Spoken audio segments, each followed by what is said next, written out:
Hello Beach class, this is where we finished yesterday and you voted and it was overwhelmingly to turn to page 52 to climb the hanging vines to the top of the cave. So let's turn. You have decided to climb the hanging vines to the top of the cave. Once again you place a foot at the junction of where the two vines twist around each other and create a place for your foot.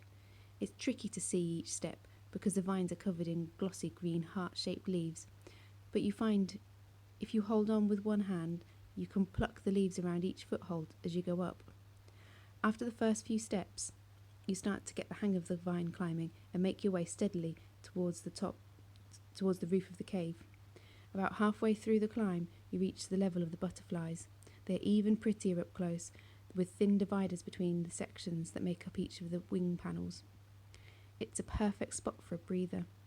One of the butterfly lands on your forearm, giving you a closer look.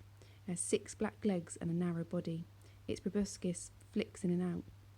When you're ready to start climbing again, you blow gently on the butterfly, encouraging it to take off. With a flap of its transparent wings, it joins the others dancing in the sunlight. Gradually you make your way up to the top of the cave and pull yourself over the edge. The climb has taken a lot of energy, and it takes a minute to catch your breath. You sit up and look around. Lush foliage stretches in all directions, and you wonder how many people have fallen down this hole by mistake. The jungle around the hole is foreign to you. Dense vegetation of every description crowds in. It makes you feel like you're the first person to stand here, but then you remember the steps painstakingly cut into the solid rock and laugh at your foolishness. Of course others have been here. This may be where the pirates came to hide their treasure. The jungle is so thick you have no idea which direction to head. You hope you can find a path somewhere. You walk around the hole, making sure not to trip and fall over the edge as you look for a path. Then you see a flat stone with an arrow engraved in it and wedged into the crook of a gnarled tree. It points directly uphill along a very narrow and rocky watercourse. You head up the watercourse thinking that if it leads to nowhere, at least you'll be able to find your way back to the hole and climb back down to the beach and get back to the resort. The rocks in the stream have been rounded by the water running over them for so many years. Some of them are creamy white and look to be coated in the same calcium material that the stalagmites were made of. Finally, after a steep climb, you reach the walls of the fortress. Rough blocks of stone tower high about you, but there is no way to climb up there. So you turn inland, hoping to find a gateway or a section of wall that has been breached so you can get into the fortress. It is tough going. The jungle is growing right up to the old wall, and often you need to work your way past a tangle of branches to keep moving. One tangle of branches is covered in thorns and red flowers, making it difficult to pass. But then once you get through, you see a section of wall that is partially fallen. You scale the pile of tumbled down rocks and enter the deserted fortress. Many of the walls are intact, but the central courtyard is a messy jumble of twisted timber and other wreckage. The fortress shows signs of a battle that must have taken place here many years ago. Parts of the wall have been destroyed, and piles of charred beams lay on the ground. Tall weeds grow between the flagstones, and a set of stone steps lead up to a broad promenade around the top of the wall. 3 cannons sit on the promenade, pointing out to sea.